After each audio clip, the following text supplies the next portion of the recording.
Sarasota sits on Florida's west coast, just south of Tampa Bay. Its history dates back well before the first Europeans set foot on the peninsula in 1539. Since then, the area has gone through many transformations.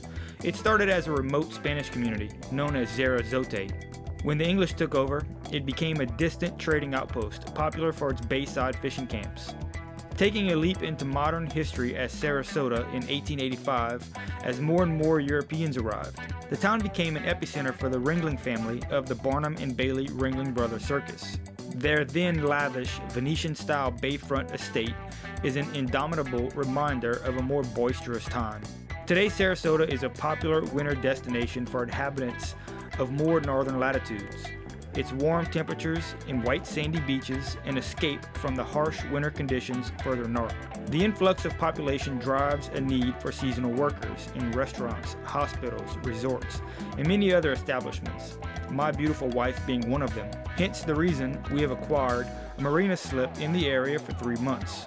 Approaching from the northern Gulf of Mexico, we have 2 obvious routes into Sarasota Bay, one being through Egmont Channel into Tampa Bay. If we choose this route, we have to transit under 2 bridges with scheduled openings at specific times every day. This would be our preferred route in adverse weather conditions. But since we picked a calm weather window, we choose to enter the ICW at Longboat Pass, and for 2 good reasons. First, it's deep enough to accommodate our 6-foot draft, and more importantly, the Basque Bridge opens on request, allowing us to enter and transit the unreliably shallow ICW and Sarasota Bay during high tide. So we're here in Sarasota, Florida. I started my contract about a week in. It's my first day off, so I'm just relaxing in the hammock. Jared's over there fixing the dinghy because we tried to go fishing in the dinghy yesterday and then our motor died. So we had to kind of idle back. Well, at least we didn't have to row back, right? So I'm sure he'll be doing that all day. I'm just going to sit here and swing in my hammock and drink some wine.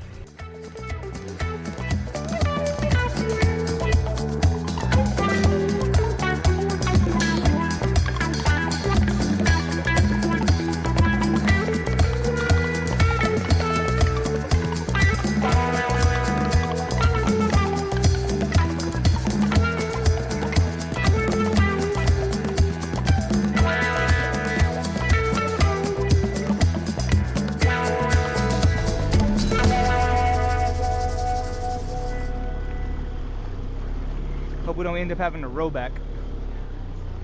Hear the engine? Can you get down? Lower?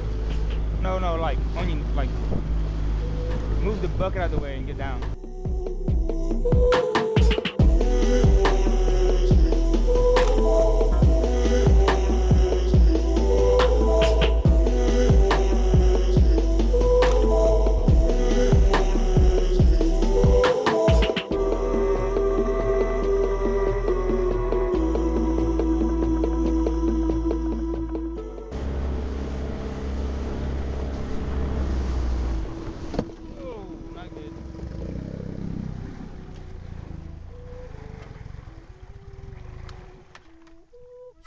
Yep, we ran aground.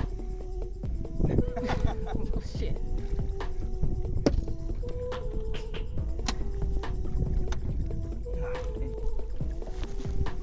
It's hard bottom too.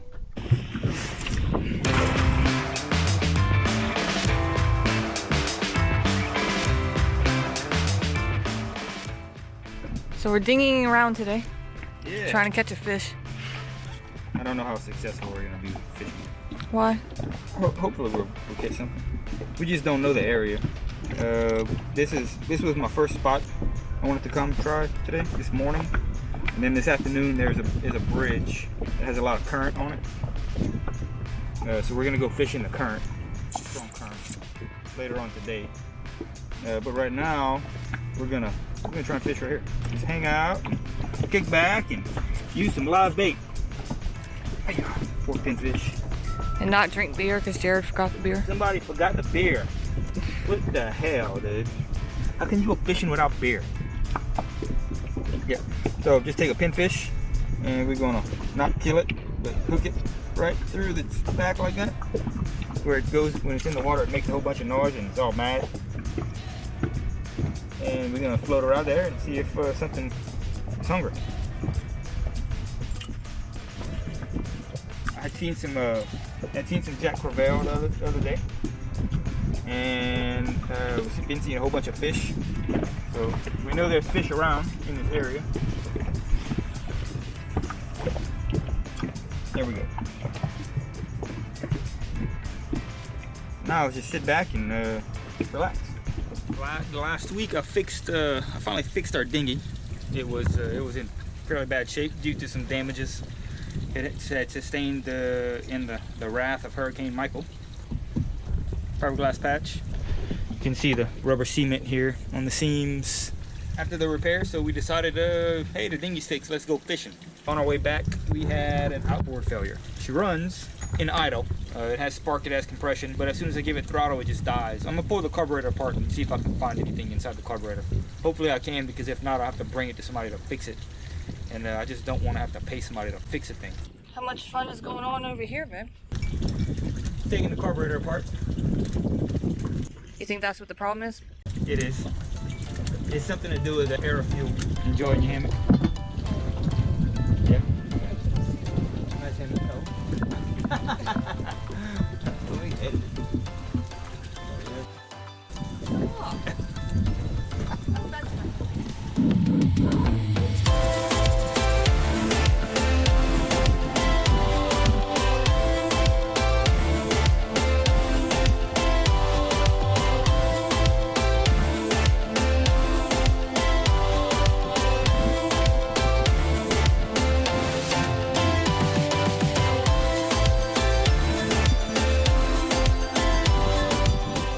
Yeah, this is just a rough air filter and you can see straight through it.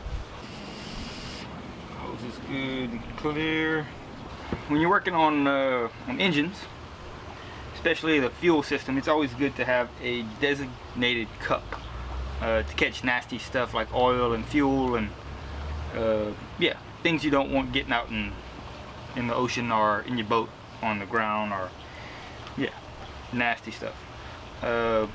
It's really good to have a designated cup, because otherwise you'll be using all your dishes out of your kitchen and your wife may not be too happy with you. So we're gonna drain, I'm gonna drain the fuel out of this thing, first things first. This is the screw that basically meters the amount of fuel that gets allowed into the engine. And it was just about to fall out. So it was allowing way too much fuel to pass through into the intake of the engine. That's a really easy fix. So let's hope that's what fixes it. Do you use my cup for like an oil? No, baby. That's my diesel cup. Stop shit. I've been using that one. I had it stored and I used it. I keep reusing it. Don't touch any of your cups. See what I said? Your wife will get mad at you if you use dishes from the kitchen. Did you say that? Yes, I did. It's true. Uh-huh. It's true. Absolutely true. I did not put her up to that either. You got something inside this thing, a little piece of something. There it is. Alright, nice and clear. Alright. So, that was causing a problem, whatever that was. Okay. So let's put this bad boy back together.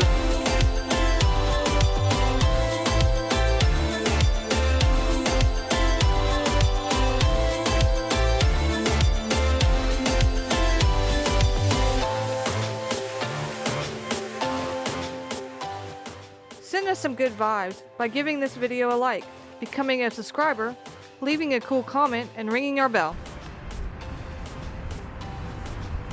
Oh, Let's see. you got it? Yeah. That's so good. Come on, dude.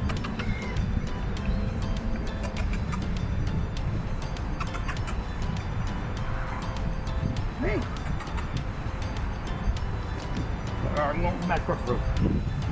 You ain't got nothing. Squirrel whisperer. What? Animals like me, dude.